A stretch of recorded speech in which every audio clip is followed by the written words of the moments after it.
అందరికీ మన ప్రభువును రక్షకుడైనటువంటి యేసుక్రీస్తు వారి పేరిట ప్రత్యేకమైనటువంటి వందనాలండి. ప్రియులారా, మనం బాప్తిస్మం తీసుకున్నాక పరిశుద్ధాత్మను మనం పొందుకుంటామండి. పరిశుద్ధాత్మను పొందుకున్న తర్వాత పరిశుద్ధాత్ముడు మనలో ఉండి చేసే పనులు చాలా గొప్పవండి. అది ప్రపంచంలో ఏ మనిషి కూడా చేయలేనటువంటి గొప్ప పనులు మనతో చేస్తారు. మన ద్వారా జరిగించడానికి ఆయన కోరుకుంటూ ఉంటారు.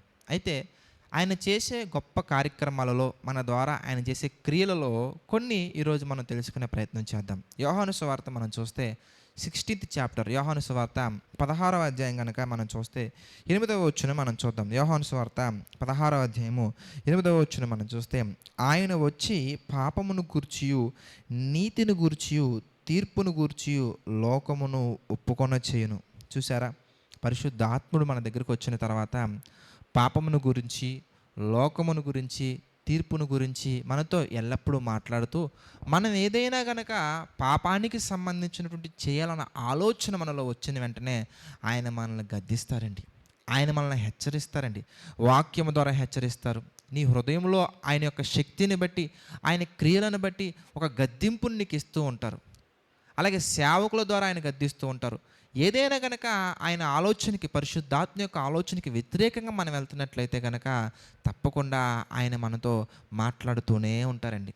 అయితే అలా మనం ఆయన మనతో మాట్లాడుతున్నప్పుడు మనం గనక ఆయన మాటను వ్యతిరేకించినట్లయితే, ఆయన ఆలోచనలు మనం అంగీకరించకుండా తృణీకరించి గనక మనం వెళ్ళినట్లయితే కనుక తప్పకుండా మనం ఒక ప్రమాదాన్ని మనం ఎదుర్కోవాల్సినటువంటి అవసరం ఉంటుందండి.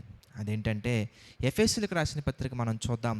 4వ అధ్యాయం మనం చూస్తే కనుక 30వ వచనంలో ఒక మాట మనం చూద్దామండి.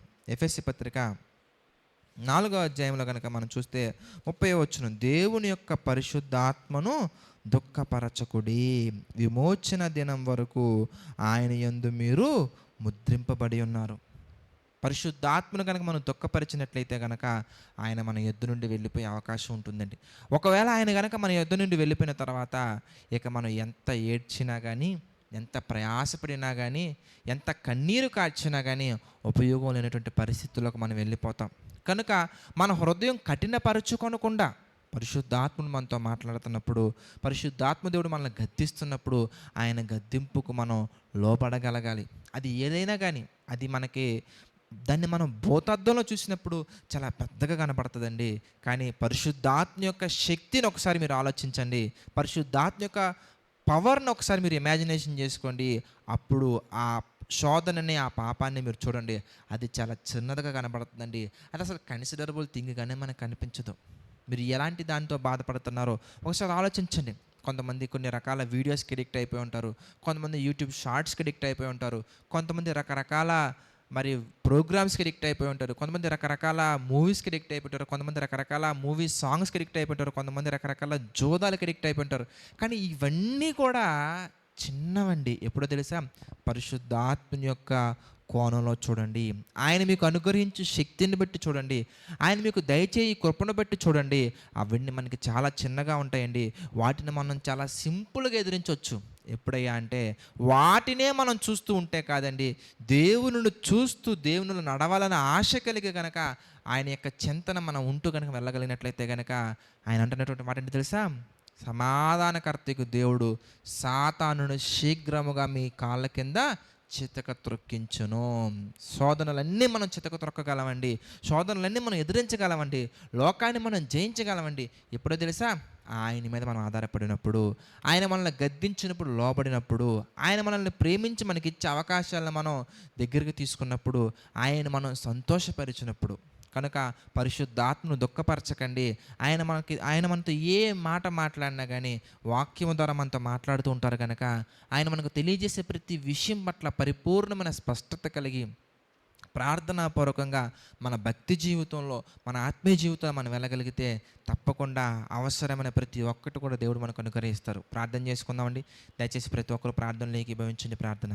ప్రేమగల తండ్రి, దయగల దేవ, పరిశుద్ధుడ, మహోన్నతుడ తండ్రి, ఎన్నో గొప్ప విషయాలను, గొప్ప సంగతులను తండ్రి ఈ యొక్క డివోషన్స్ ద్వారా మాతో మాట్లాడుతూ మీ చిత్త ప్రకారంగా నడిపిస్తున్నందుకు కృతజ్ఞతాస్తుతులు చెల్లించుకుంటున్నాం తండ్రి.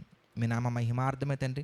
మమ్మల్ని అందరినీ బలపరచండి. మీ కృపలో మా తండ్రి స్థిరంగా నిలవబెట్టండి తండ్రి. మీ చిత్త ప్రకారంగా తండ్రి మేమందరం కూడా ప్రభా అంతకంతకు వర్ధిల్లుతూ వెళ్ళగలిగినటువంటి శక్తిని, సామర్థ్యాన్ని అనుగ్రహించండి తండ్రి.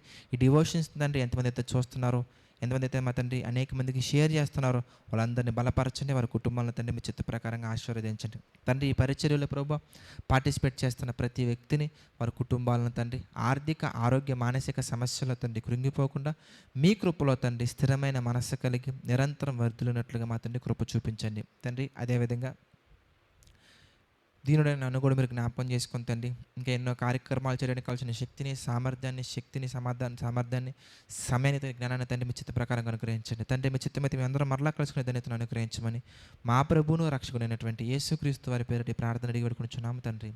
ఆమేన్. అందరికీ వందనాలండి. God bless you all.